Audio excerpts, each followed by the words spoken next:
Boa tarde, sejam bem-vindos a esta sessão online dos Encontros com a Eficiência Energética dedicada à Administração Pública e PSS. O meu nome é Guilherme Silva, tenho o prazer de vos acompanhar enquanto moderador desta sessão, que conta hoje com 5 oradores. Iniciaremos com a doutora Andreia Carreiro, Diretora Regional da Energia, para a nota de abertura. De seguida, também pela Direção Regional da Energia, teremos o engenheiro Daniel de Vezes, com uma contextualização da eficiência energética na administração pública e PSS.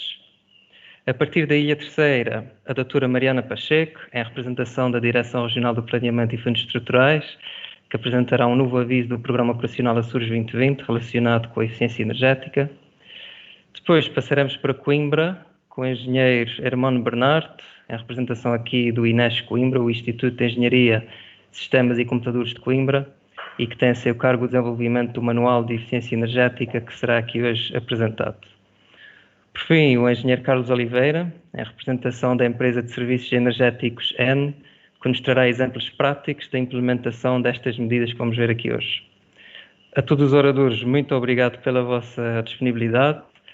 No final, para aqueles que nos assistem, teremos também uma sessão de perguntas e respostas. Podem colocar os vossos comentários em direto no Facebook, assim como pelo e-mail dren@azores.gov.pt ou pelo telefone 296 304 360. Sem mais demora, passamos então à apresentação da Sra. Diretora Regional, Andreia Carreiro. Boa tarde. Boa tarde, conseguem ouvir? Ouvimos perfeitamente, o ecrã é seu. Muito bem, ok. Muito boa tarde a todos, bem-vindos a esta sessão online dos encontros com a eficiência energética dedicada à administração pública e às IPSS. Estas sessões integram um ciclo de conferências que decorrem desde 2017 com o objetivo de sensibilizar, de debater, de divulgar as melhores práticas de eficiência energética nos Açores, ou seja, alertar para um correto uso da energia. Recentemente os encontros transitaram para o formato digital, esta é a 13ª edição, a 4ª aqui partilhada no Facebook, e é dedicada à administração pública e às IPSS, porque a eficiência energética, ou seja, trabalhar do lado do consumo, é essencial na persecução dos objetivos e compromissos da região para o desenvolvimento de uma economia de baixo carbono, cabendo ao setor público desempenhar aqui um papel preponderante na sua implementação. Por isso mesmo, desde o início desta legislatura que nos comprometemos a melhorar a eficiência energética em todos os edifícios de serviços e organismos da administração pública regional, enquanto, no fundo, uma opção estratégica do Governo dos Açores. Por um lado, porque apresenta uma fatia significativa do consumo, portanto cerca de 10% da eletricidade e, por outro lado, porque a sua atuação será relevante pela necessidade de se liderar pelo exemplo em matéria de eficiência energética e uso racional de energia e demais recursos. É também um importante estímulo à adoção dessas boas práticas em toda a comunidade. E foi assim, no fundo, implementado o EcoAP Açores, que é um programa de eficiência energética na administração pública dos Açores, em que os responsáveis dos serviços e organismos públicos devem designar um gestor local da energia.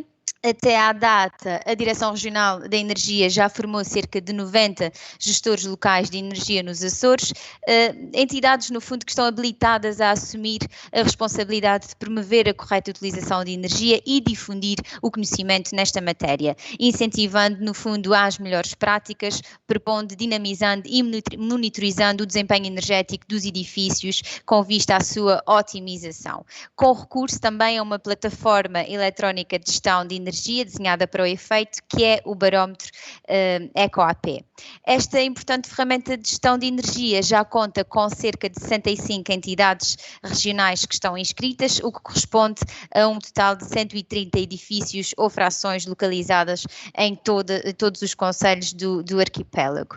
O engenheiro Daniel de Vezes, da Direção Regional de Energia, vai explicar detalhadamente toda esta operação e o funcionamento deste programa. Ao abrigo deste programa, também também desenvolvemos um manual de boas práticas no âmbito da eficiência energética, que é dedicado à administração pública, que será hoje aqui lançado neste encontro e apresentado pelo engenheiro Hermano Bernardo do INESC Coimbra.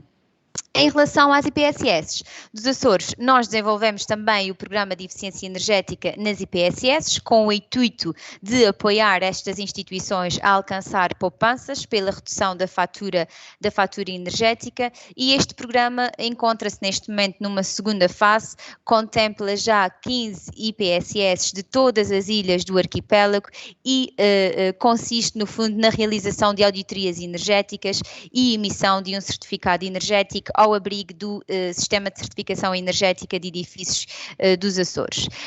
A acompanhar tudo isto, existe um relatório que identifica medidas de melhoria a implementar, que conduzem no fundo a uma redução de consumos. Estas medidas podem ser comparticipadas por alguns programas, no caso concreto o Proenergia, que é um sistema de incentivo à produção e armazenamento de energia a partir de fontes renováveis, cujo incentivo no caso das IPSS pode chegar aos 20 mil euros.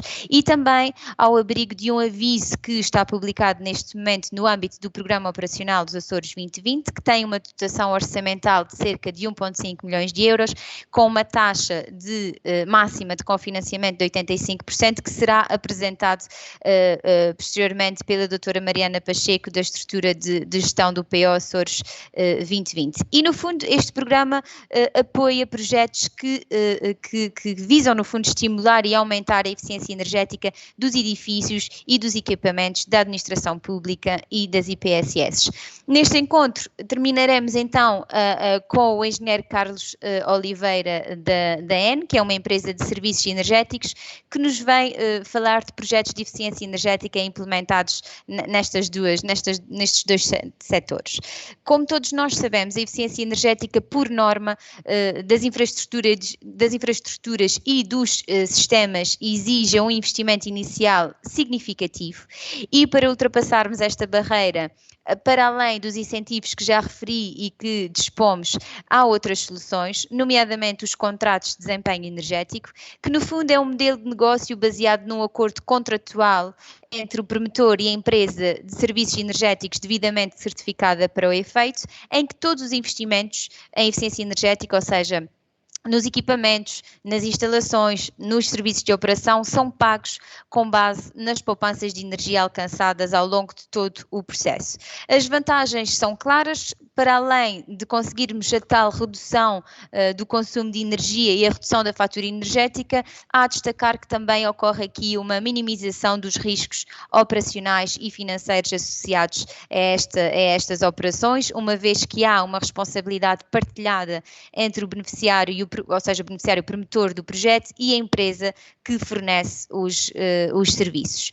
Portanto, vamos discutir tudo isto e trabalhar todas essas questões ao longo desta sessão. Eu termino aproveitando, no fundo, esta oportunidade para agradecer a disponibilidade de todos os oradores para integrarem este encontro, para que remotamente possam nos ajudar e clarificar aqui diversas questões relacionadas com a eficiência energética, nesse caso específico dedicado à administração pública e às IPSS, e deixo também aqui uma palavra de agradecimento ao nosso moderador, ao engenheiro Guilherme Silva, a quem passo a palavra de seguida para que possa conduzir toda esta sessão.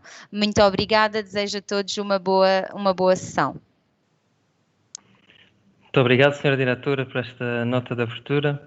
Relembro que podem colocar as vossas questões em direto no Facebook, assim como pelo e-mail dran@azores.gov.pt ou pelo telefone 296 304 360. No final haverá uma sessão de perguntas e respostas, onde vamos tentar responder às vossas questões que são colocadas em direto.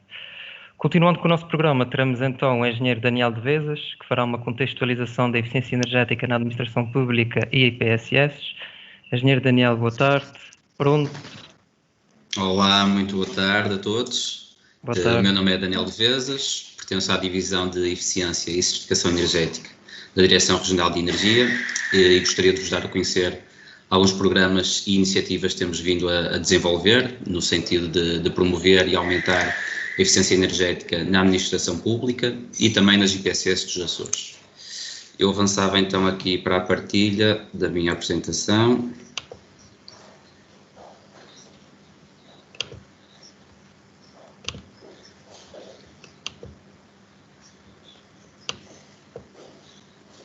Só um segundo.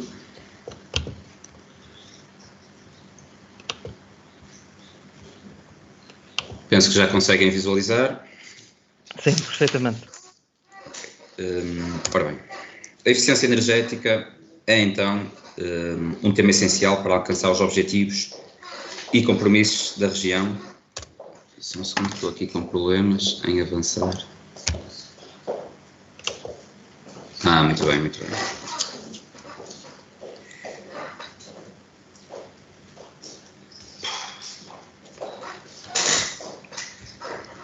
Estava eu a dizer então, a eficiência energética é um tema essencial para alcançar os objetivos e compromissos da região para a descarbonização da economia, sendo que o setor público deve desempenhar um papel exemplar na sua implementação. Aqui estou-vos a mostrar a agenda inicial. No fundo, a ideia é fazer uma pequena apresentação do barómetro EcoAP, que é uma ferramenta informática desenvolvida para a administração pública. Depois irei falar um pouco do programa de eficiência energética nas IPSS dos Açores, que teve início em 2019 e encontra-se atualmente a decorrer. E, por fim, alguns números relativos ao nosso sistema de incentivos financeiros, o Proenergia. O Decreto Legislativo Regional 19/2019/A implementa na região o Programa da Eficiência Energética na Administração Pública, com vista à melhoria progressiva da eficiência energética nestas entidades. A plataforma eletrónica Barómetro EcoAP é a ferramenta informática que visa divulgar publicamente o desempenho energético de todos os edifícios públicos e apoiar também a monitorização do programa. Apesar de só recentemente, com a publicação da Portaria 57, esta ferramenta ter sido oficialmente reconhecida, a verdade é que já vem sido utilizada pelas várias entidades públicas regionais desde 2019. Na prática, e muito sucintamente, como é que funciona esta ferramenta? Cada entidade deverá designar um gestor local de energia, também designado GLE. Esta atribuição é concretizada através do preenchimento de um documento de nomeação disponível no barómetro.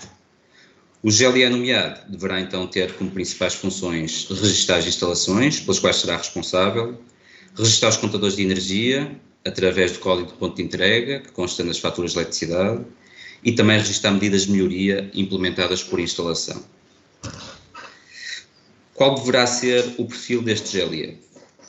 Bem, deverá ser um profissional que conheça a entidade e as instalações das quais será responsável. Isto porque terá que ter acesso a alguma informação específica, nomeadamente a área do edifício, número de funcionários, fatura de eletricidade, entre outros. Convém também que tenha conhecimento na área de energia, ou simples vontade de aprender, que tenha alguns conhecimentos básicos de informática para operar com o barómetro e, fundamentalmente, que seja uma pessoa proativa e orientada para objetivos. Obviamente que nem todas as entidades têm alguém especialista em matéria de energia e, como tal, aqui na DREN temos vindo a levar a cabo cursos de gestor de energia de edifícios públicos que permitiram já formar 86 GLEs.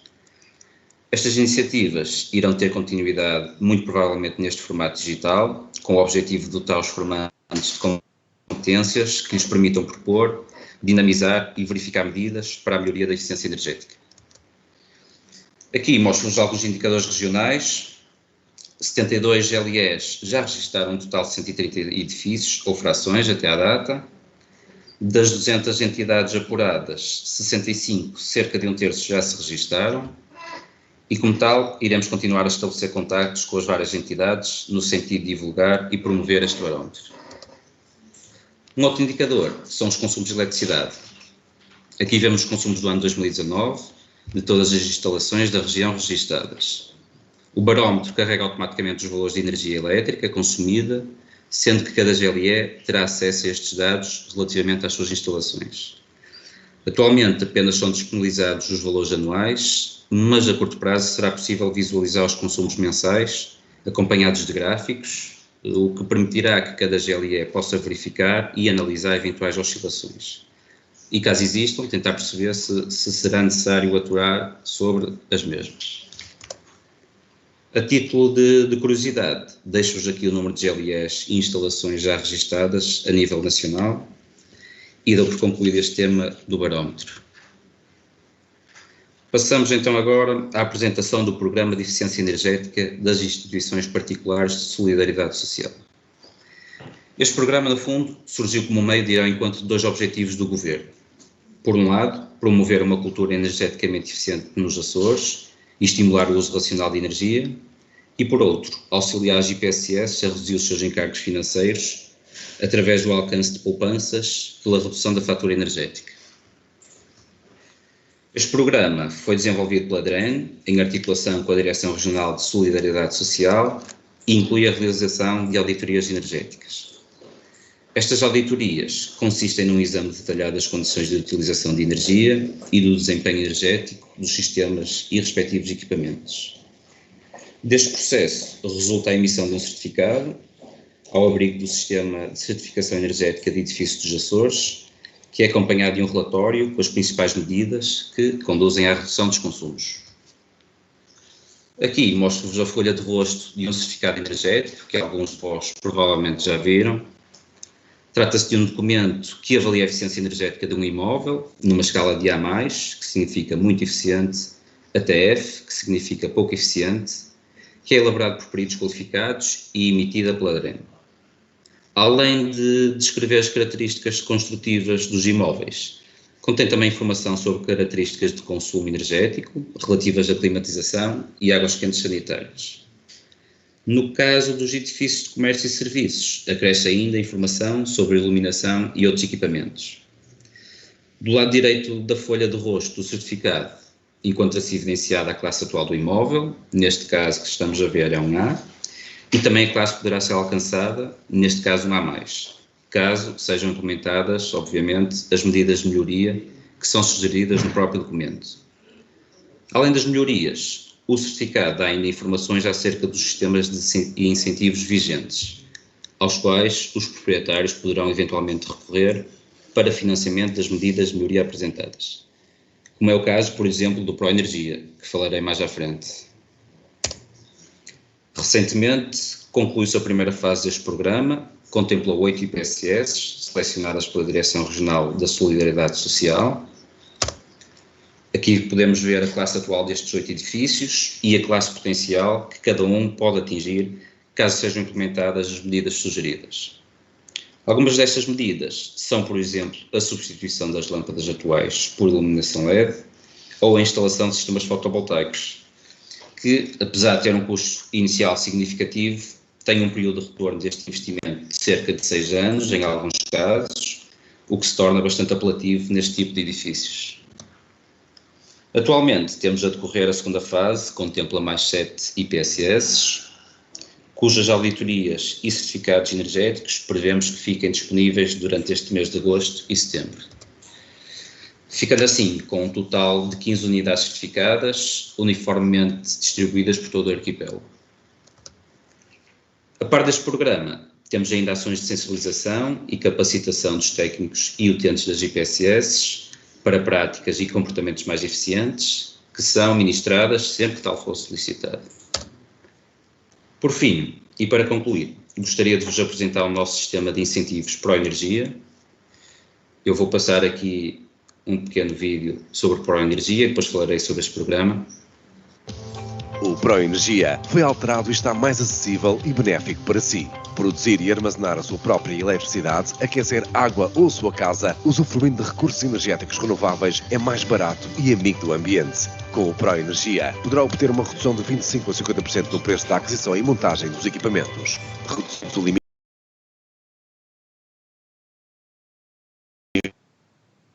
elegíveis. Apoiamos a produção e armazenamento de energia elétrica e calorífica e aumentamos o apoio à produção de águas quentes. Vamos aproveitar os recursos energéticos renováveis, reduzir a fatura mensal de energia e a pegada ecológica. Para mais informações, consulte o portal da Direção Regional da Energia. Bem, o Proenergia é um sistema de incentivos à produção e armazenamento de energia a partir de fontes renováveis e está disponível de modo a estimular a produção e o armazenamento de energia elétrica e calorífica e é essencialmente destinado ao autoconsumo. Este incentivo reveste a forma de subsídio não reembolsável e é destinado a pessoas singulares, micro, pequenas e médias empresas, incluindo empresários em nome individual, cooperativas, IPSS, associações sem fins lucrativos e também condomínios. São consideradas despesas elegíveis a aquisição e montagem de equipamentos necessários à realização do projeto e adaptação das instalações. Para tal, o investimento mínimo do projeto será de 500 euros e a candidatura deve ser submetida através de um formulário eletrónico disponível no Portal da Energia. Os projetos suscetíveis deste incentivo são os que envolvem investimentos em sistemas de apoio à produção de energia elétrica e calorífica, como é o caso de recuperadores de calor, salamandras e painéis fotovoltaicos, que têm uma comparticipação de 25% até o máximo de 4.000 euros. Os sistemas de apoio ao armazenamento de energia elétrica, como é o caso das baterias, são também comparticipados nos mesmos moldes. Os investimentos em sistemas de apoio à produção de águas quentes, como é o caso de bombas de calor e painéis solares térmicos, têm uma comparticipação de 35%, até o máximo de 4.000 euros. E de referir também que para as IPSS o valor máximo de apoio é de 20.000 euros e para algumas ilhas existe uma majoração.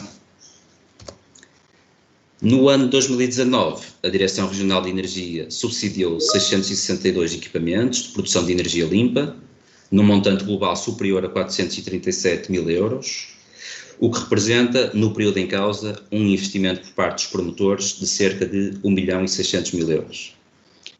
Dos equipamentos subsidiados, os que têm tido mais adesão, como vemos no gráfico, são sem dúvida as bombas de calor, com 69%, seguida dos recuperadores de calor, com 24%. Relativamente a este ano, 2020, posso adiantar que estes apoios praticamente duplicaram, ou seja, houve um aumento de 98% no que respeita ao montante subsidiado no primeiro semestre de 2020, face ao período homólogo de 2019. Estes dados evidenciam o resultado do trabalho conjunto que tem sido desenvolvido com os açorianos na promoção da transição energética do arquipélago. Em suma, o nosso objetivo é aumentar a eficiência energética nos edifícios públicos e nas IPSS, para que estas entidades possam reduzir a sua fatura energética e, com o envolvimento de todos, alcançar uma região sustentável do ponto de vista económico, ambiental e social. E assim dou por terminada a apresentação. Obviamente estarei disponível para qualquer questão que queiram colocar. Muito obrigado a todos e agora passo a palavra ao meu colega Guilherme para continuar a sessão. Muito obrigado, Daniel, pela apresentação dos programas em curso na região. A questão agora que se coloca muitas vezes neste tipo de intervenção é a questão do financiamento, sendo que uma das opções é o recurso ao PO Açores, como veremos de seguida com a doutora Mariana Pacheco. Doutora Mariana, boa tarde. Olá, Guilherme, boa tarde a todos. Eu vou partilhar aqui o meu ecrã, julgo que já estão a ver.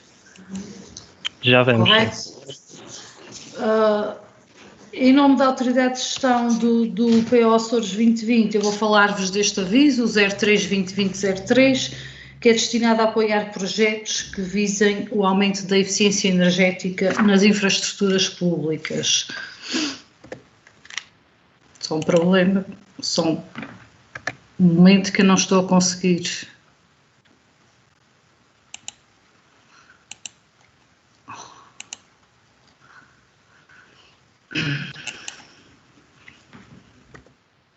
Consegui, peço desculpa. Pronto, passando agora ao enquadramento do aviso no programa. Ainda não temos a sua apresentação em ecrã completo. Veja lá se... Agora já tem. Agora está, sim. Então, voltando, peço desculpa pelo problema técnico.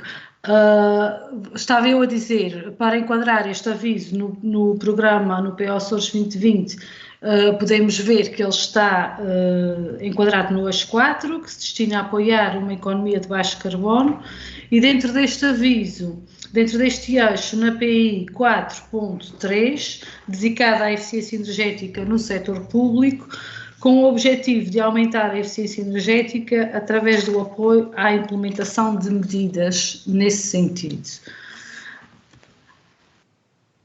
Tratar-se a este aviso, qualquer serviço da administração pública regional, como câmaras municipais, empresas públicas do setor regional e local, institutos públicos e EPSS. Quem participou no encontro sobre a eficiência energética nas empresas vai reparar que os princípios são semelhantes, ou seja, algumas tipologias também, embora sem a componente associada ao processo produtivo, algumas tipologias são semelhantes, digamos assim.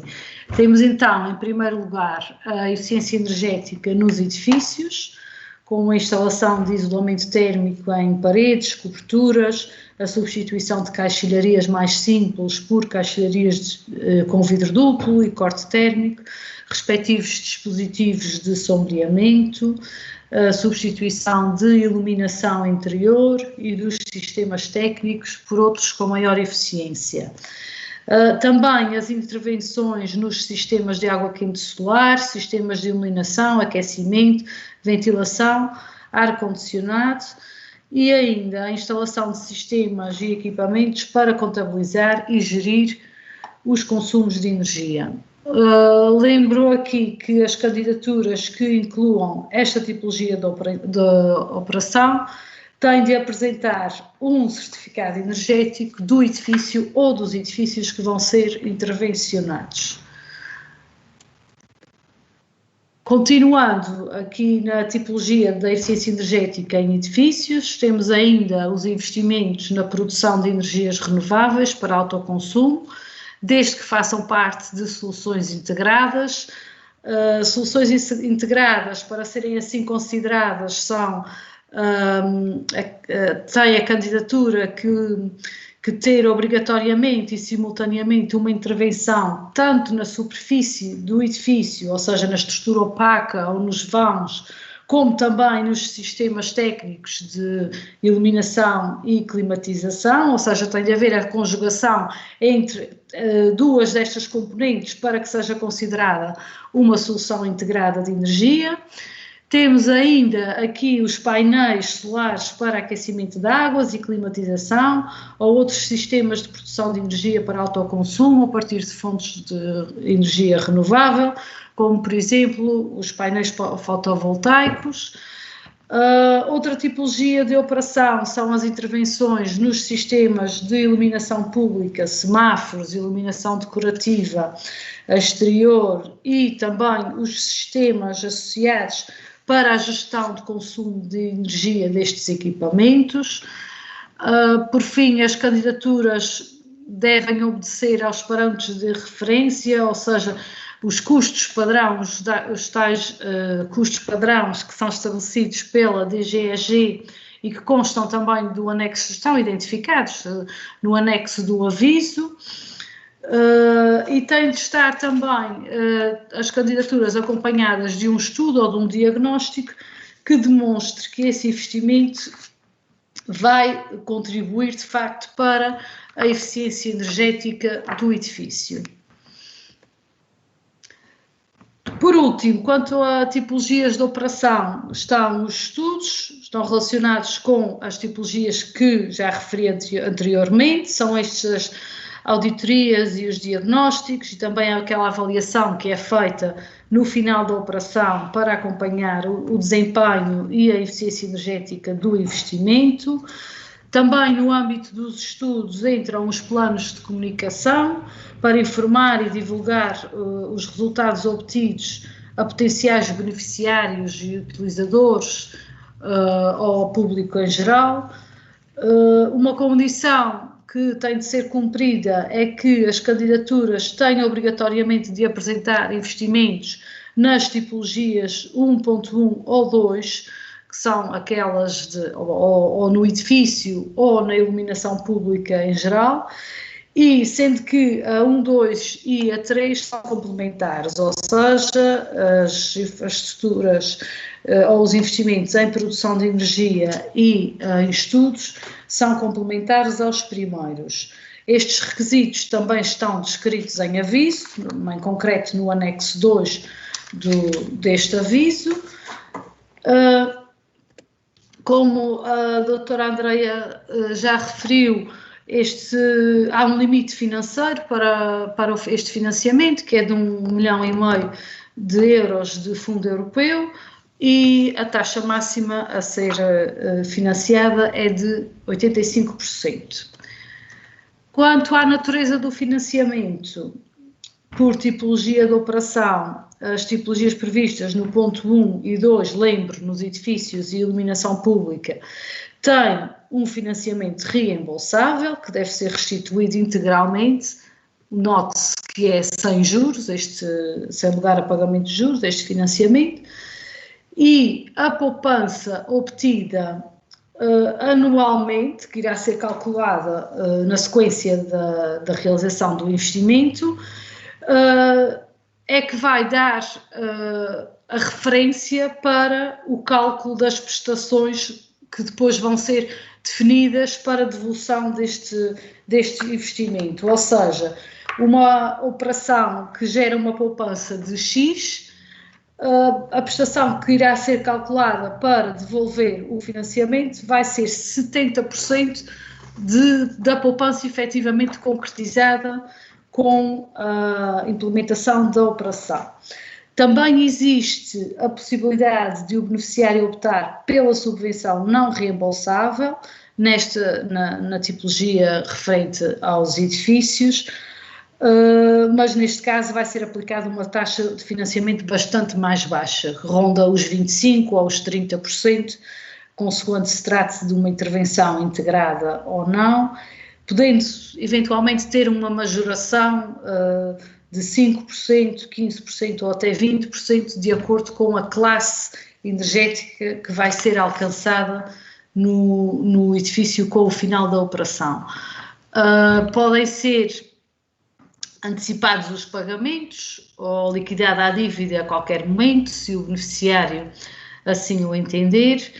O financiamento da tipologia de operação identificada no ponto 3, ou seja, nos estudos, é não reembolsável, desde que, atenção, sejam concretizadas as medidas e as ações que estão previstas e, claro, sejam alcançados os objetivos de poupança que foram propostos inicialmente. Quanto ao plano de reembolsos, lembro que o reembolso das subvenções não está sujeito a juros ou encargos. Os beneficiários têm um prazo máximo de 25 anos para devolver esse apoio. É claro que, como o reembolso está associado à poupança, esse prazo pode variar de acordo com as poupanças obtidas ou alcançadas, e a taxa de redução do consumo tem de ser no mínimo de 30%, e vai ser confirmada no final, depois de estarem concretizados os investimentos, através de uma auditoria final. Resumindo, a elegibilidade das despesas está sujeita a custos padrão, que constam no anexo 5 do aviso, os tais custos padrão que foram definidos pela DGEG. Obviamente que só serão elegíveis ações que contribuam para a redução do consumo de energia. São elegíveis os investimentos na produção de energia elétrica até ao limite de 30% do total de elegível da candidatura. A elegibilidade dos estudos e das avaliações fica dependente da concretização das medidas identificadas no diagnóstico, e tem de haver a garantia de que é alcançada a tal redução mínima de 30% no consumo de energia primária, face ao consumo anterior à realização do investimento. Não elegíveis são todas as despesas com intervenções que não sejam relacionadas com o aumento do desempenho energético ou que não concretizem as intervenções que estão previstas na operação. E termino aqui com algumas informações sobre o prazo para a apresentação das candidaturas, o endereço para o preenchimento do formulário de candidatura. Não se esqueçam que têm de efetuar o pré-registro ou a acreditação no Balcão 2020 antes de submeter o formulário. Podem solicitar informações ou esclarecer dúvidas através destes contactos. Deixo também aqui o link para a página do programa e para o texto integral do aviso e dos respectivos anexos. Agradeço a todos por me ouvirem e também agradeço à Direção Regional de Energia pelo convite. Guilherme, posso passar agora para que continuem os trabalhos a partir daí. E fico a aguardar eventuais questões que queiram colocar. Boa tarde e obrigada. Muito obrigado, doutora Mariana, pela apresentação deste aviso. A direção também está disponível para apoiar nas eventuais candidaturas, como aliás já temos feito. De seguida, vamos passar para o Manual da Eficiência Energética na Administração Pública, que pode ser um elemento de apoio a eventuais candidaturas. A engenheira Hermano Bernardo, boa tarde. Boa tarde. Posso só aqui tentar partilhar o meu ecrã? Aqui não tenho estado a conseguir.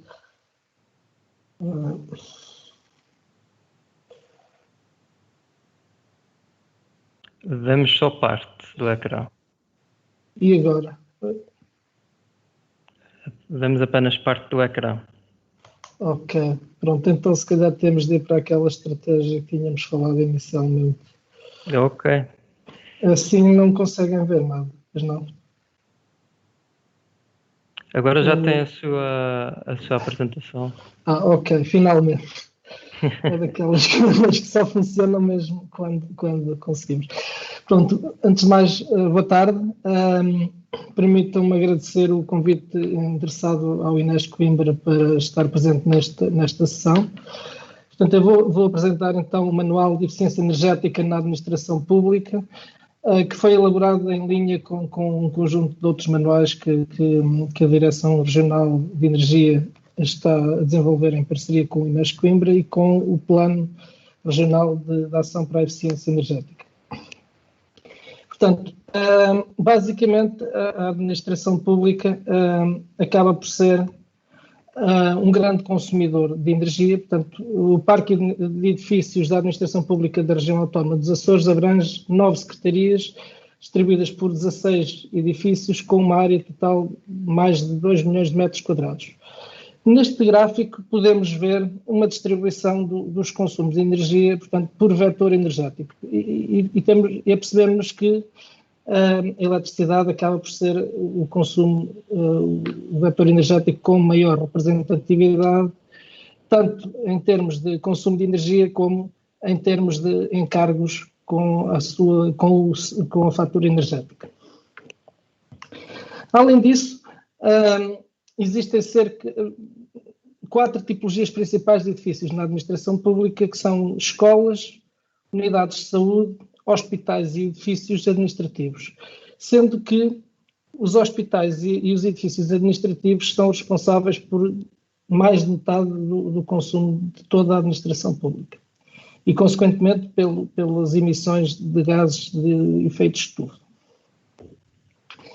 Já no que respeita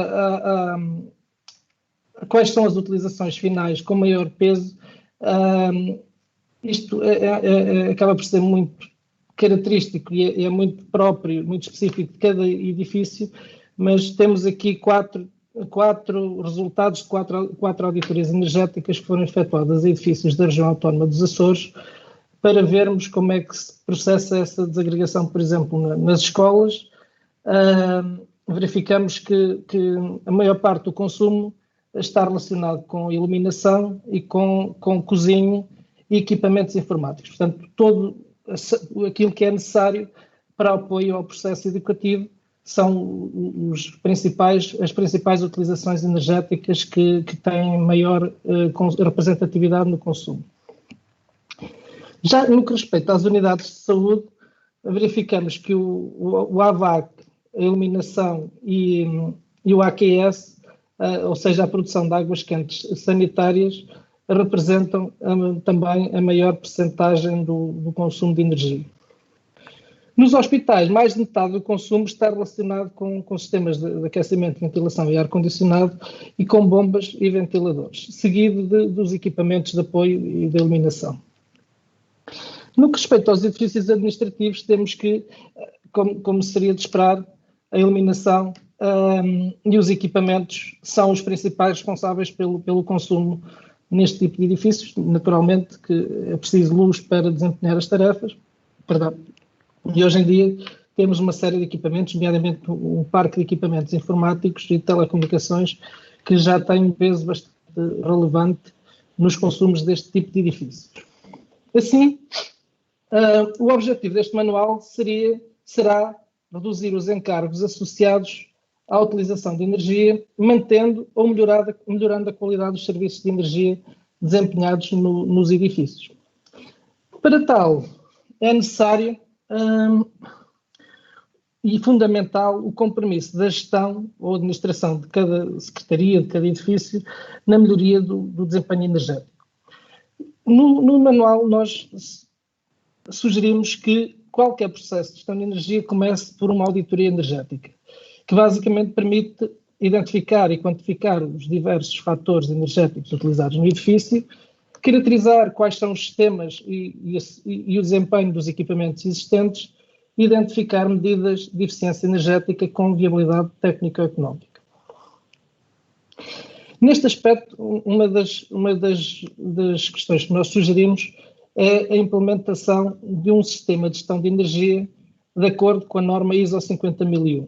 Portanto, isto é um sistema, basicamente, um sistema formal de gestão de energia, não significa que não existam já sistemas de gestão de energia dentro das empresas ou das organizações, mas isto é um sistema formal que uniformiza uma série de procedimentos com vista à redução à melhoria da gestão de energia nas organizações.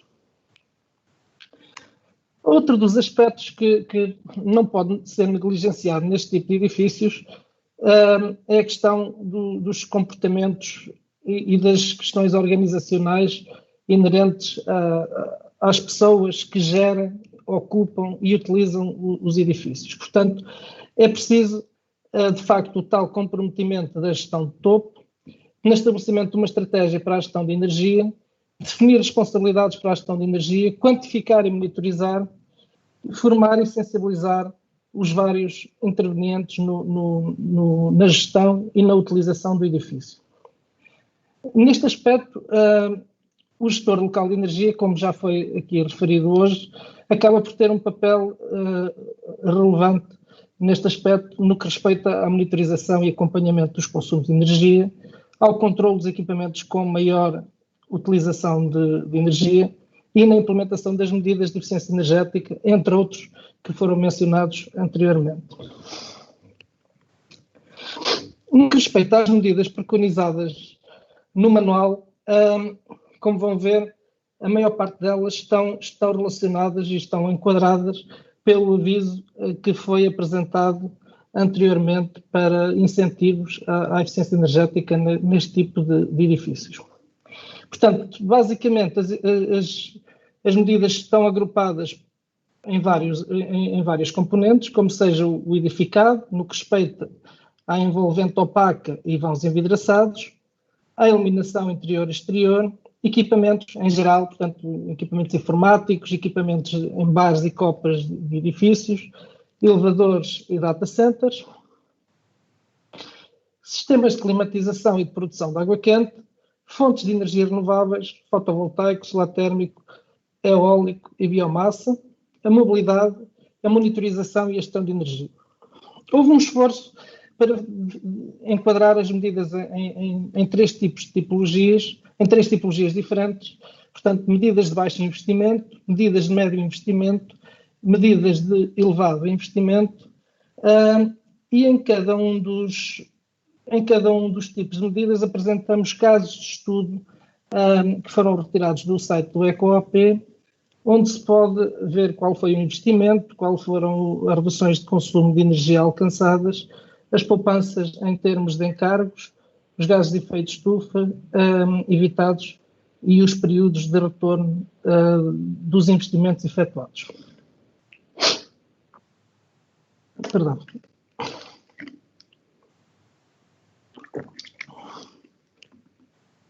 Portanto, no que respeita ao edificado, uma das medidas é promover a certificação energética dos edifícios.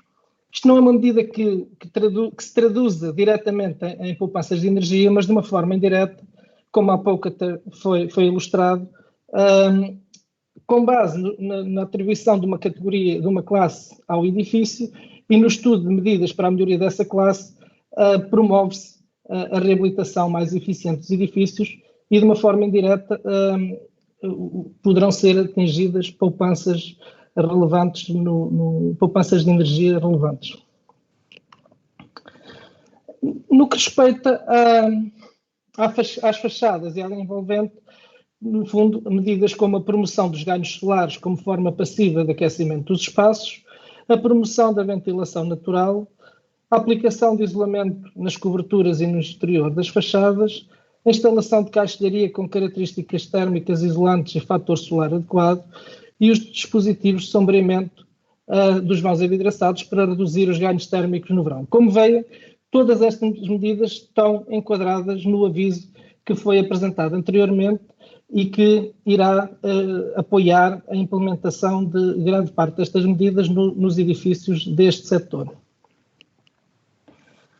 No que respeita à iluminação, é preconizado o adequado dimensionamento e a seleção criteriosa dos tipos de iluminação, de acordo com as normas em vigor, para que as pessoas tenham qualidade na realização das tarefas que têm de realizar dentro dos edifícios e para que os consumos de energia sejam o mais reduzidos possível. A instalação de detectores de presença e sistemas de controle automático nas zonas comuns, instalação de reguladores de fluxo luminoso em locais onde é possível aproveitar a iluminação natural, instalar lâmpadas LED para substituição das convencionais e segmentar ou segregar os circuitos de iluminação de forma adequada às necessidades de cada espaço. Por exemplo, temos aqui um dos tais casos de estudo que vos falei anteriormente, que foi retirado do site do EcoOP, com substituição de lâmpadas fluorescentes tubulares por tecnologia LED no edifício da Agência para a Energia. Portanto, um edifício de 6.000 euros que se traduziu numa poupança anual de quase 2.000 euros, portanto 1.939 euros por ano e com um período de retorno simples de 3,1 anos. Portanto, um investimento perfeitamente ao alcance da maior parte dos edifícios e, portanto, com um período de retorno bastante interessante que se vai traduzir em melhorias e em poupanças ao longo dos vários anos. No que respeita aos equipamentos, é proposta também a substituição, sempre que necessário, de equipamentos por equipamentos com rotulagem energética de classes o mais eficientes possível. Ou seja, aqui chamo a atenção do sistema de rotulagem energética mais associado aos eletrodomésticos, onde temos as classes de A++ até D, portanto, sendo que A++ é a melhor e D é a pior, e, portanto, sendo que os desta classe consomem menos de 30% do que os de classe A. De futuro, penso que no próximo ano isto vai ser alterado, e, portanto, as classes vão voltar a fazer uma espécie de um reset, em que vão começar novamente no A até G, mas neste momento aquilo que existe é este sistema de etiquetagem. Chamo aqui a atenção, por exemplo, apesar de existem normas para isto e há um site da Comissão Europeia totalmente dedicado à forma como é que é feita a rotulagem energética dos diversos equipamentos, desde bombas, ventiladores, caldeiras, bombas de calor. Chama a atenção que nem todos são rotulados da mesma forma. Portanto, por exemplo, os motores elétricos constituintes das unidades de tratamento de ar, das bombas, dos ventiladores, são classificados em classe de rendimento que vão desde E1 até, neste momento, já se fala que existe no mercado a classe E5, portanto, sendo mais aconselhável a utilização dos que têm classes mais eficientes, portanto, E3, E4 e daqui para a frente o E5. No que respeita aos equipamentos informáticos, audiovisuais e telecomunicações, sugere-se uma medida que parece muito convencional, mas que não é muito utilizado. Portanto, a utilização de fichas múltiplas com um interruptor on-off que permitam desligar os equipamentos quando não estão a ser utilizados ou os equipamentos que não estão a ser utilizados.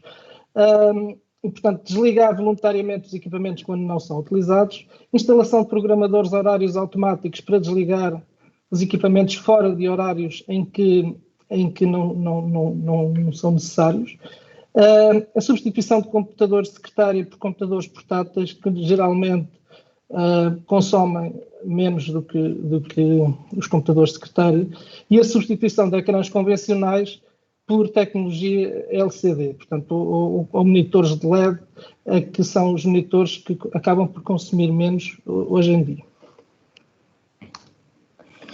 No que respeita aos equipamentos dos bares e copas que estão presentes, seja em IPSS, seja em edifícios da administração pública, recomenda-se a aquisição de equipamentos com classe energética mais eficiente e com capacidade adequada às necessidades, ou seja, evitar o sobredimensionamento.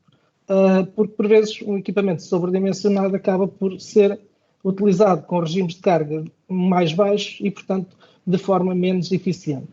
Desligar os equipamentos quando não são utilizados. A título de exemplo, por exemplo, reduzir o número de aberturas do forno para evitar perder calor. Isto aplica-se também aos tachos e às panelas quando se está a confeccionar alimentos, portanto, não estar a tirar sempre os testos ou não os deixar, a colocar os testos sempre nas panelas. Evitar ou reduzir o número de aberturas dos equipamentos de conservação de alimentos, como câmaras frigoríficas, frigoríficos, congeladores. Colocar os equipamentos de conservação de alimentos num local fresco e ventilado, afastado de possíveis fontes de calor.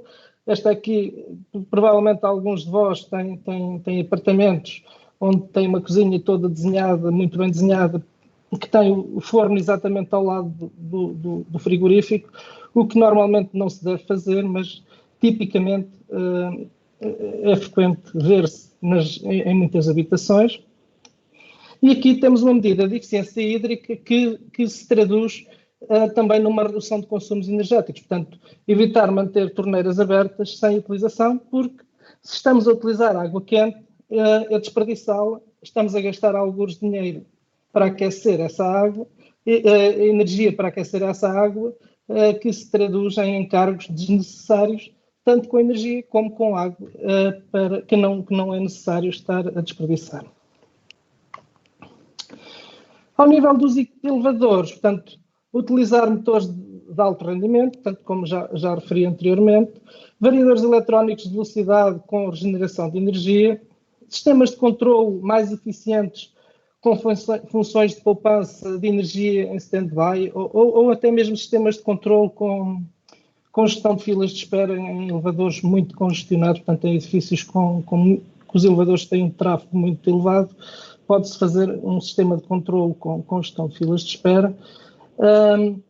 Nos data centers, instalar detectores de movimento para desligar iluminação quando não necessário, criar layouts eficientes, organizando os bastidores em zonas com corredores frios, em que há maior necessidade de refrigeração, e corredores quentes, onde não há tanta necessidade de refrigeração, conjugados com unidades de climatização e ventilação adequadas a estas necessidades. Por exemplo, temos aqui o caso de estudo da modernização dos elevadores do edifício da empresa de Infraestruturas Portugal, com sistemas de recuperação de energia e iluminação mais eficiente e variação de velocidade, com um investimento de 8.760 euros, que se traduz numa poupança de 1.685 euros por ano, que tem um retorno simples de 5,2 anos. Portanto, um retorno também ainda aceitável para este tipo de investimentos e neste tipo de equipamentos. No que respeita à climatização dos edifícios e à produção de água quente, uma das medidas recomendadas é a substituição de equipamentos existentes por modelos mais eficientes e adequadamente dimensionados para as necessidades do edifício. Ou seja, por exemplo, quando temos caldeiras para aquecer água, substituí-las por caldeiras mais eficientes ou, eventualmente, por bombas de calor para climatização e produção de água quente, efetuar operações de manutenção periódica destes equipamentos e, portanto, a recuperação de calor, promoção, mais uma vez, da ventilação natural através da abertura de janelas, portas e claraboias, e fazer controle dos caudais de ventilação em função das necessidades de cada espaço. Portanto, não vale a pena estarmos a renovar o ar num espaço que não tem ocupação. Portanto, se instalarmos sensores de CO2 e variação de velocidade nas unidades de tratamento de ar, conseguimos fazer um controle do caudal em função da necessidade ou não de insuflar ar novo no espaço, que permite reduções significativas do consumo de energia. Relativamente às fontes de energia renováveis, portanto, não sendo diretamente uma medida de eficiência energética do lado da procura, é uma medida de redução de encargos, sendo relacionada com o autoconsumo e de melhoria da eficiência energética global do sistema eletroprodutor. Portanto, preconiza-se essencialmente a instalação dos painéis solares fotovoltaicos para a produção de energia elétrica e dos coletores solares térmicos para aquecimento de água e ainda a instalação de caldeiras a biomassa para aquecimento de água ou, eventualmente, produção de vapor, embora a produção de vapor seja mais relacionada com edifícios do tipo industrial. No que respeita à mobilidade na administração pública, propõe-se a criação de infraestruturas para mobilidade suave, por exemplo, ciclovias, percursos pedonais, a promoção da utilização dos transportes públicos, a promoção de soluções de gestão partilhada da frota de veículos da administração pública, ou seja, em vez de haver um veículo alocado a cada gabinete, haver um conjunto de edifícios que podem ser geridos por uma plataforma em que as pessoas marcam no dia X preciso do veículo X, do veículo Y e assim por diante, e depois os veículos serão partilhados, portanto, necessitando de menos veículos. Atualização da frota com veículos elétricos, a instalação de postos de carregamento também nos edifícios públicos e de marcar locais de estacionamento reservados para veículos elétricos em edifícios de infraestruturas públicas. Tal como foi referido logo no início, para fazer uma adequada gestão da energia é preciso monitorizar. Portanto, é preciso monitorizar os consumos de energia nos edifícios com instalação, preferencialmente, dos chamados contadores inteligentes e, em determinadas situações, instalar contadores individuais em equipamentos ou setores específicos que sejam consumidores intensivos de energia e que permitam ter a chamada desagregação dos consumos dentro do edifício. A instalação de sistemas de monitorização, preferencialmente, que integrem dados de vários consumos, como, por exemplo, eletricidade, gás e água. A instalação de baterias de condensadores acaba por ser também uma medida que não reduz diretamente o consumo de energia ativa, mas reduz drasticamente os encargos com a energia reativa. E, portanto, só para terem uma ideia, está ali um caso de estudo, com um investimento de 2.592 euros, temos um período de retorno simples de meio ano, portanto, em 6 meses é pago o investimento. E, por fim, a seleção da tarifa mais adequada a cada edifício em função dos horários de funcionamento e dos momentos em que é consumida a energia. A manutenção, portanto, de uma forma geral, a manutenção adequada contribui para evitar ou diferir o investimento na renovação de equipamentos. Ou seja, isto é mais ou menos como os nossos automóveis. Se nós formos fazendo uma manutenção adequada, potencialmente, não precisaremos de trocar de veículo tão rapidamente. No que respeita aos ativos dos edifícios, nomeadamente no que respeita a equipamentos de climatização, equipamentos de iluminação, se fizermos o mesmo, os equipamentos tendem a durar mais e, estando mais afinados, consomem menos. Portanto, a importância da manutenção. Realço aqui a importância dos sistemas de gestão técnica. Como podem ver nesta imagem, temos aqui um layout de um ecrã de um sistema de gestão técnica que basicamente são ferramentas que por vezes existem instaladas nos edifícios e que não são tão valorizadas quanto isso do ponto de vista de quem opera e de quem gera o edifício. Portanto, e são ferramentas que são fundamentais no apoio à manutenção e à gestão do próprio edifício, uma vez que permite, além de permitirem controle remoto dos vários equipamentos, dão um conjunto de informações muito interessante, como, por exemplo, filtros colmatados, válvulas que não estão ligadas, ou definir horários de funcionamento que permitem, de uma forma geral, melhorar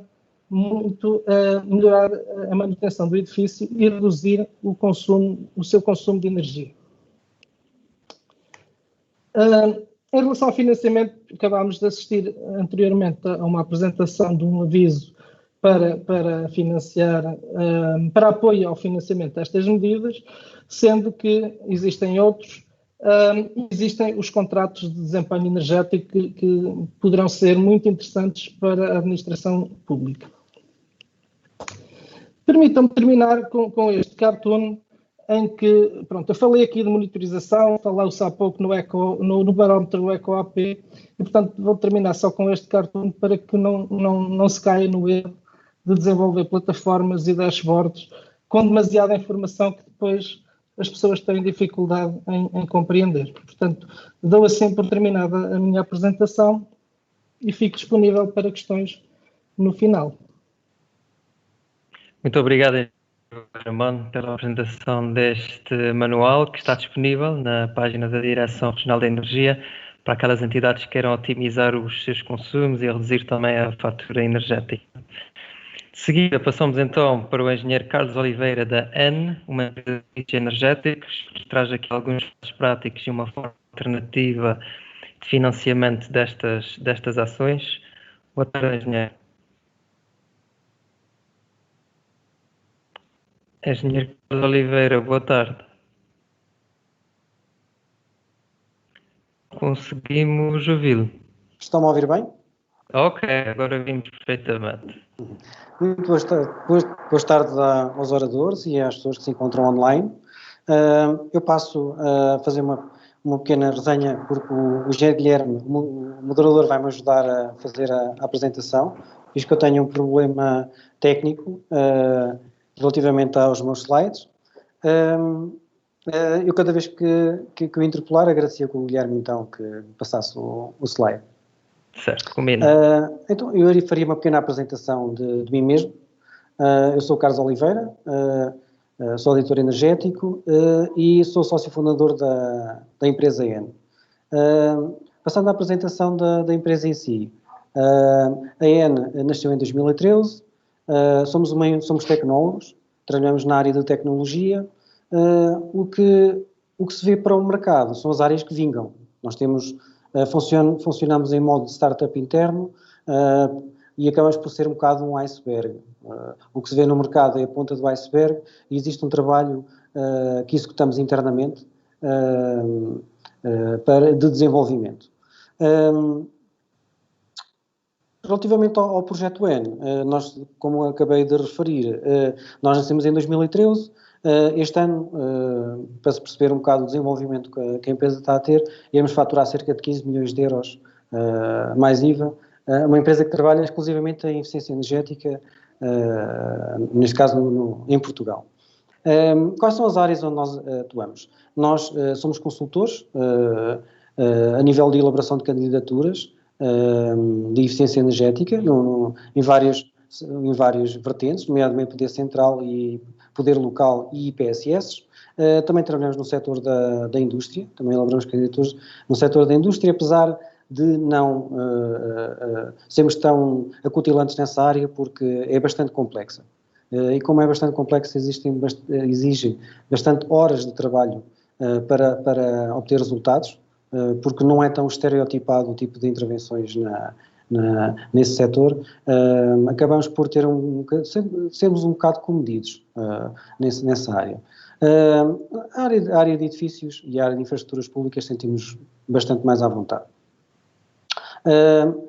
Comercializamos energia elétrica, somos comercializadores de energia elétrica e gás natural. O nosso core são municípios e IPSS. Neste momento fornecemos cerca de 30, 40 municípios em Portugal continental e IPSS, não sei precisar o número, mas talvez entre 100 a 200 IPSS em Portugal. Esse é o nosso nicho de mercado, somos uma pequena empresa e estamos bastante focados aos clientes que queremos chegar. Relativamente aos contratos ESCO, eles surgiram nesta empresa, em termos, como eu acabei de referir, em ponta de iceberg, há cerca de 5 anos, apesar de ser um desenvolvimento meu antes da empresa e depois dentro da empresa, depois a parte visível dentro da própria empresa, dentro do universo N. Começámos com IPSS, com produção de energia térmica. Verificámos que existia um potencial de ganho para os clientes se consumissem gás óleo ou gás propano, e começámos a efetuar os primeiros estudos e verificámos que era viável o investimento numa área técnica completa, trocando para pellets e vendendo energia térmica. E assim começámos a efetuar contratos ESCO, a vender energia térmica, a trocar áreas técnicas. Neste momento temos cerca de 11 áreas técnicas em funcionamento, todas elas em PSS, e os projetos são um sucesso tremendo. Porquê? Foi fruto de duas coisas. É muito importante verificar o baseline de consumo e o investimento em si, e o que se propõe ao cliente. O que aconteceu a estes dois tipos de energias, ao gás propano e ao gás óleo, é que eles dispararam o valor. O euro kilowatt desses dois combustíveis subiu bastante nos últimos anos. Como nós começámos há 5 anos, e os nossos contratos são fixos, a energia térmica durante a vigência do contrato não varia o euro kilowatt, nós temos clientes que neste momento vão com 50% de poupança, começando em 10%. Começaram com entre 10% e 15% de poupança garantida para o cliente. Neste momento rondam os 45%, 50%, melhor do que as nossas projeções, que é ótimo. A deriva de energia foi bastante favorável a este tipo de contratos e que é bom para todas as partes. Agradecia então que passasse o slide, Guilherme. O que é eu já falarei sobre a iluminação pública, que deixarei para o final.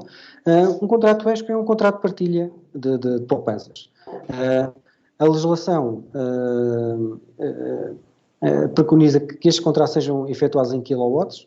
É um bocado relativo, porque os contratos, o que os clientes veem, e nós mesmos, a parte final é financeira, não é? Se passam da parte de engenharia para a parte financeira. No entanto, todos os baselines calculados, presentes durante o contrato e futuros após contrato, são efetuados em kilowatts. No entanto, depois teremos que extrapolamos sempre para a parte financeira. Guilherme?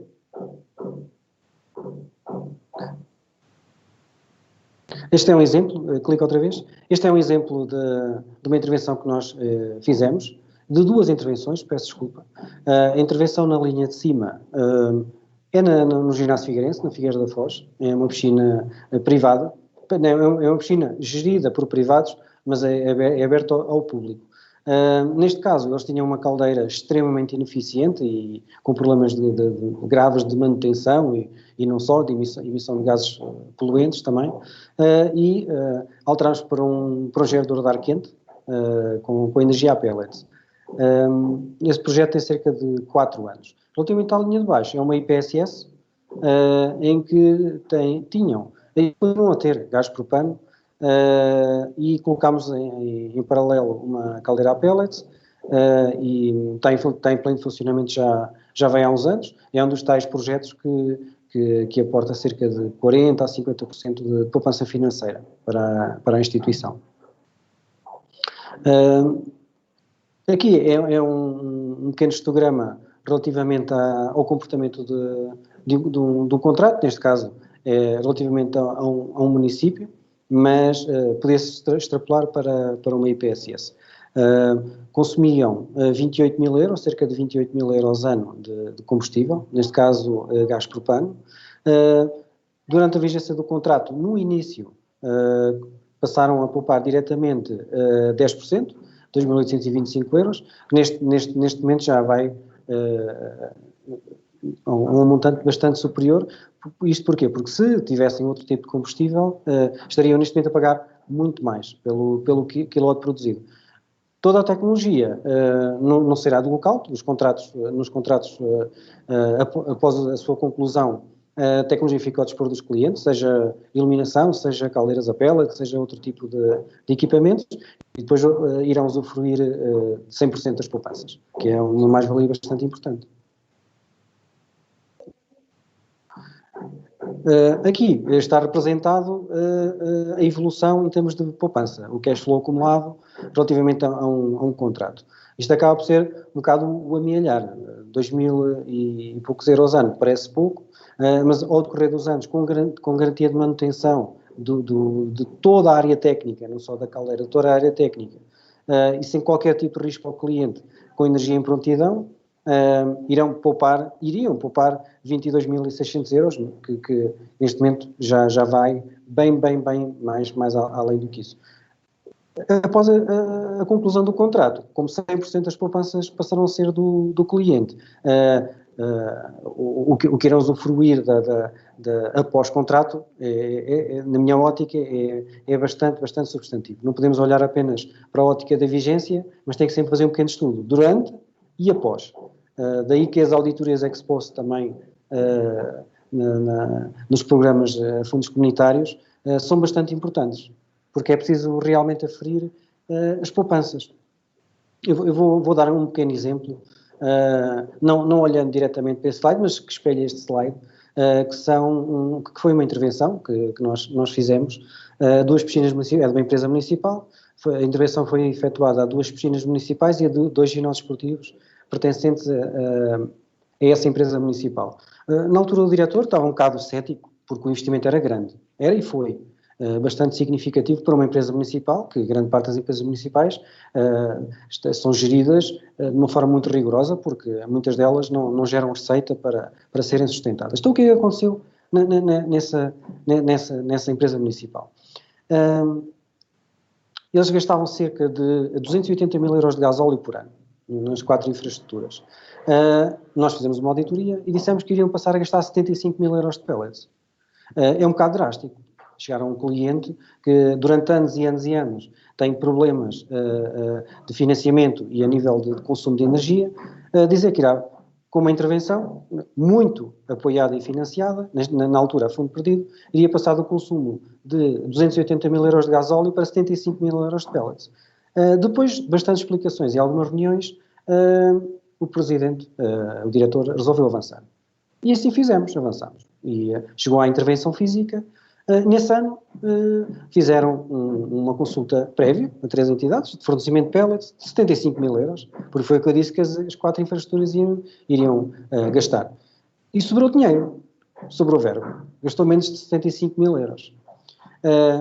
Só após a visualização dos resultados em termos de gestão é que se fica adepto efetivamente à eficiência energética. Porque quando se está a fazer contas, projetos, números, isto é denso, é complexo, elaborar certificados energéticos, projetos de execução, financiamentos, justificação dos financiamentos, intervenções físicas, fiscalização das intervenções físicas, aferir a efetiva qualidade dos equipamentos técnicos, como foi muito bem explanado pelo professor Hermano, que é complexa. A própria fiscalização é complexa. Abranger estas áreas todas, que vão desde a envolvente a sistemas técnicos, a sistemas de controle, e garantir a qualidade de toda a sua intervenção não é fácil. E porquê? Porque são os resultados também não estão à altura, e não serão à altura.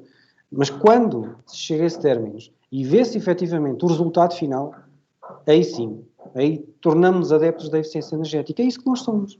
Somos adeptos da eficiência energética, porque nós vivemos o sucesso que são este tipo de intervenções, desde o CRE, na altura, e agora dentro do POCUR e contratos ESCO também. É isso que nós somos. E andamos sempre, por vezes, a não falar da eficiência energética de uma forma direta. E isto porquê? Porque nós respiramos eficiência energética e às vezes damos exemplos de tudo, menos de energia. Porque já começamos a derivar um bocado relativamente aos nossos objetivos, mas sempre focados. Daí que nós somos uma empresa privada, é facto, visamos o lucro também e a consolidação no mercado, a imagem no mercado, tudo isso é facto. No entanto, é para a eficiência energética que nós olhamos porque acreditamos muito nela. Isto não é apenas discurso, é exatamente isso que nós somos. Somos da beira interior, somos da cidade da Guarda, que é a cidade mais alta do país, Portugal continental, e também somos um bocadinho insulares, porque nós vivemos no interior do país, e um dos fatores de sucesso que eu aponto à AN é a localização. É a localização. Na Guarda, localização? Sim, é a localização. Sabem porquê? Porque nós é difícil chegarmos ao litoral, mas do litoral ninguém vem para cá. Por isso nós valemos um bocado de nós mesmos, e tentamos fazer o melhor por todos. Também trabalhamos, obviamente, mais perto do litoral, mas temos uma preponderância de trabalho muito grande nesta grande região, que é as Beiras.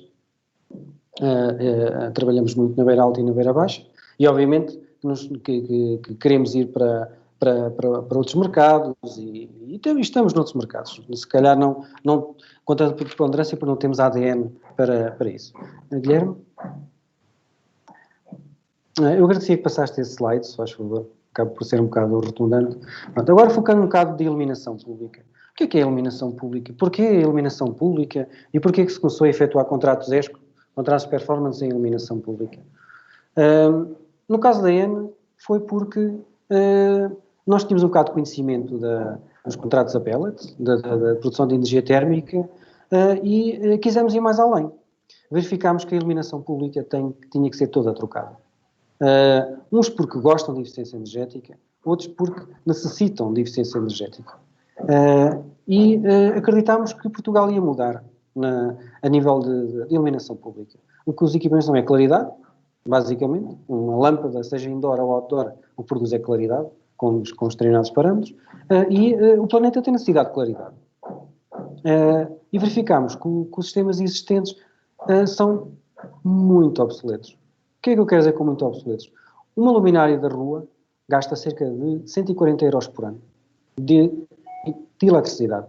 É mais uma lâmpada, uma luminária de 250 watts, mas vamos falar de uma forma muito genérica, porque julgo que os nossos ouvintes não querão os números à vírgula, mas sim querão uma ideia do que é isto.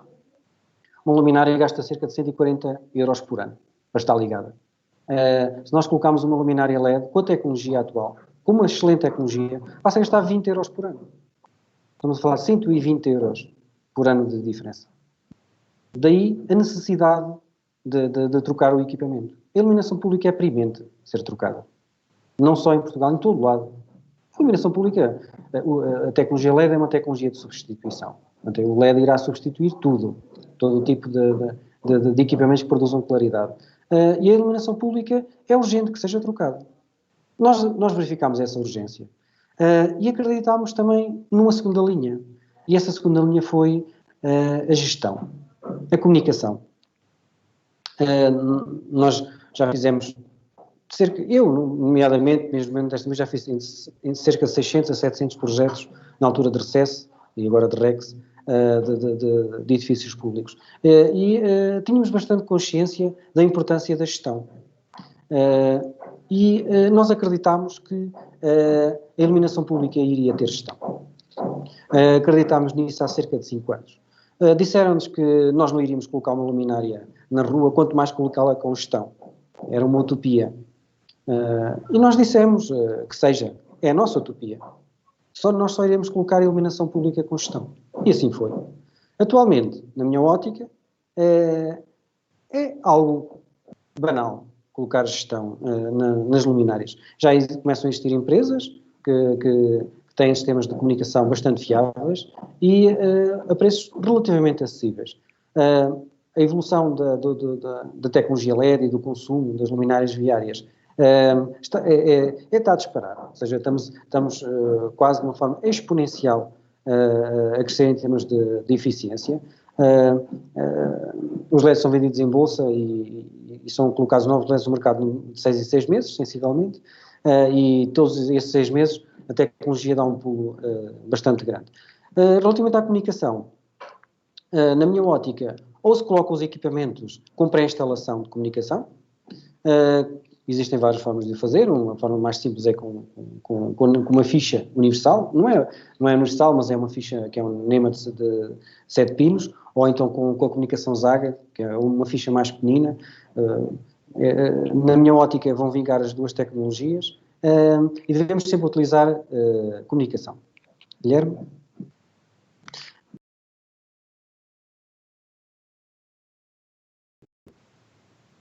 Tem excelentes índices lumínicos com a tecnologia existente. Estão com bastante qualidade, os índices lumínicos.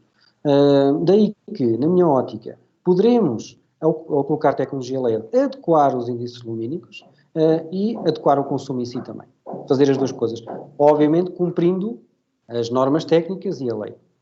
Daí que este slide apresenta um pequenino resumo, que acaba por ser a parte mais relevante relativamente aos critérios que nós temos que cumprir a nível de iluminação pública, e devemos apontar mais para estes critérios do que propriamente uma substituição da claridade.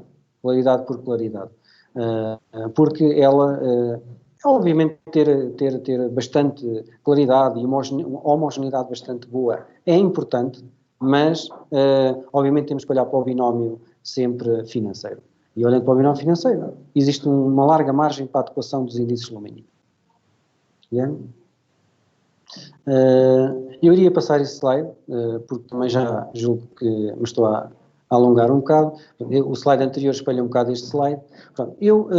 Há sempre um dogma entre o investimento através de fundos comunitários ou através de empresas ESE. As empresas ESE corroem a parte financeira, etc, etc. Sim, é verdade, assumem risco. Se o risco é assumido, ele tem um custo. Tudo tem um custo. Daí que as curvas financeiras não são coincidentes. Do que cabe à AEN, isto é uma curva financeira que espelha um bocado um caminho ou o outro. Se for através de um contrato ESE, é a curva a vermelho.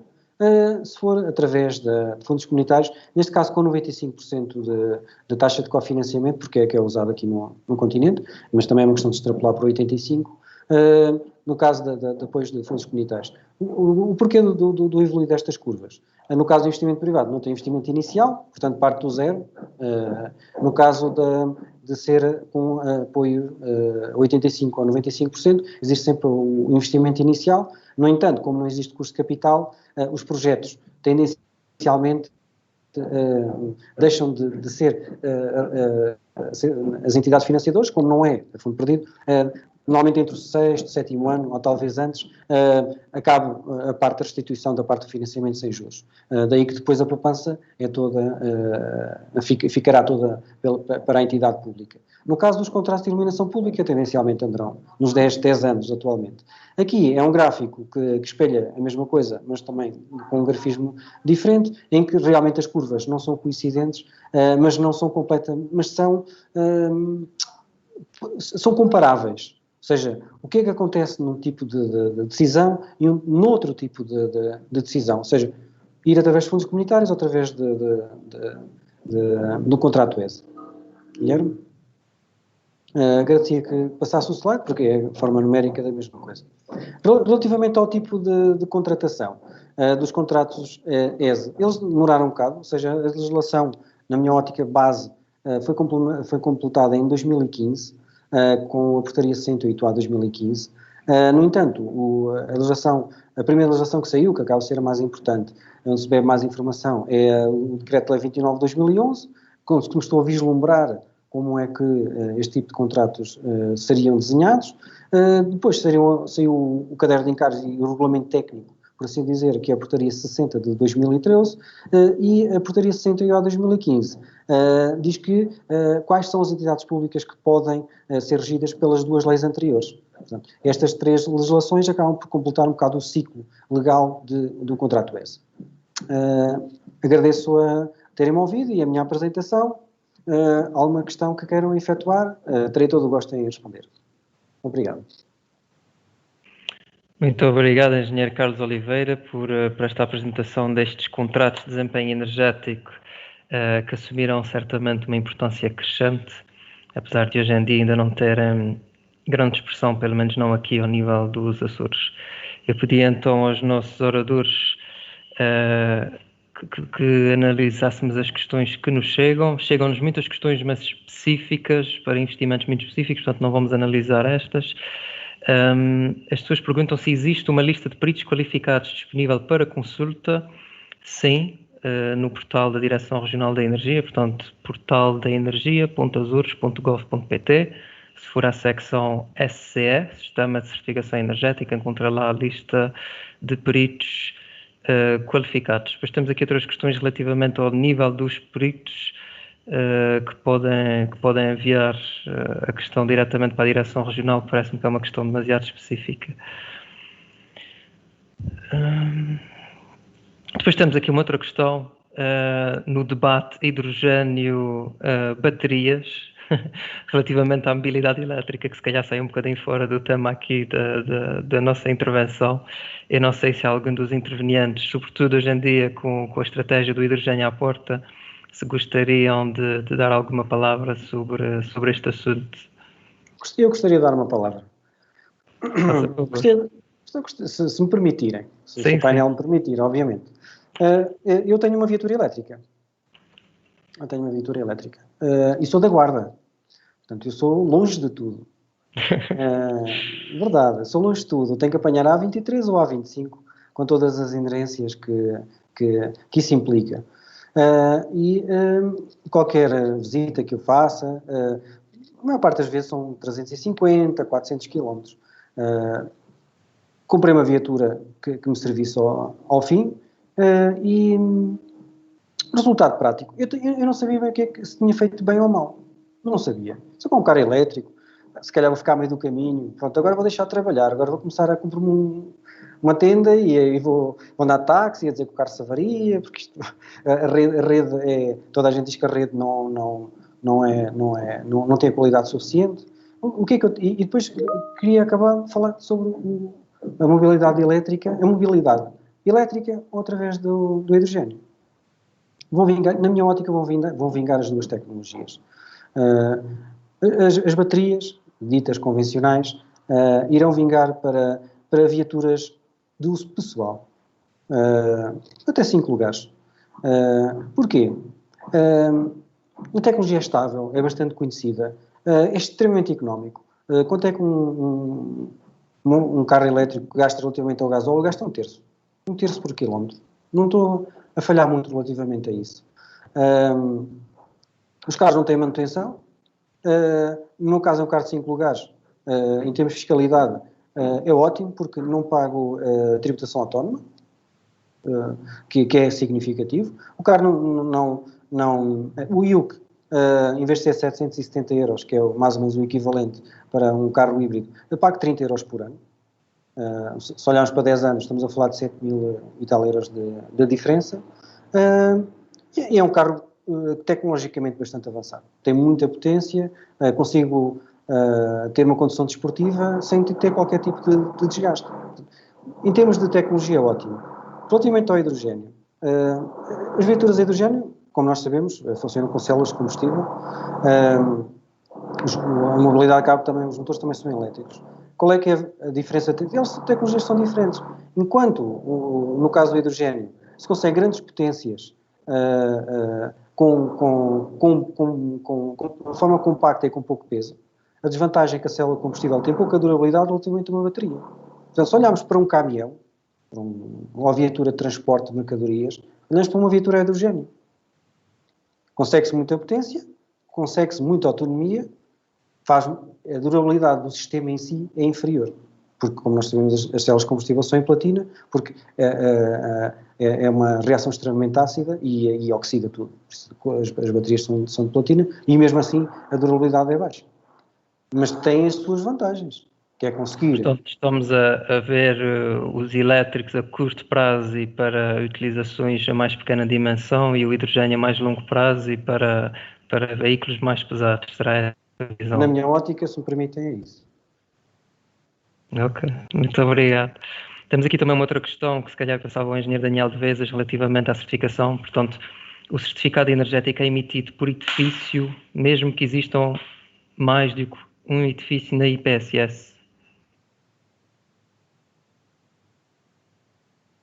O microfone.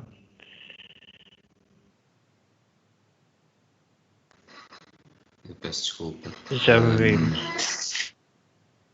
No caso das IPSS, edifícios que são constituídos por vários corpos ou blocos, à partida encontram-se constituídos em propriedade horizontal e, como tal, não são suscetíveis de utilização independente. E, como tal, nesses casos, é emitido apenas um certificado pela totalidade do edifício. Penso que respondi à questão. Sim. Não temos outras questões generalistas, portanto, a nossa sessão também já vai longa. Eu queria agradecer aos nossos oradores, obrigado pela vossa disponibilidade e pelas vossas apresentações. A Direção Regional da Energia fica disponível para as vossas questões, podem colocá-las pelo e-mail dren@azores.gov.pt ou por telefone. Muito obrigado a todos os que nos acompanharam e, assim como aqueles que estão aqui atrás do ecrã pela equipa de apoio que está escondida deste lado. Muito obrigado a todos e uma boa tarde. Boa tarde. Boa tarde, obrigado a todos. Boa tarde.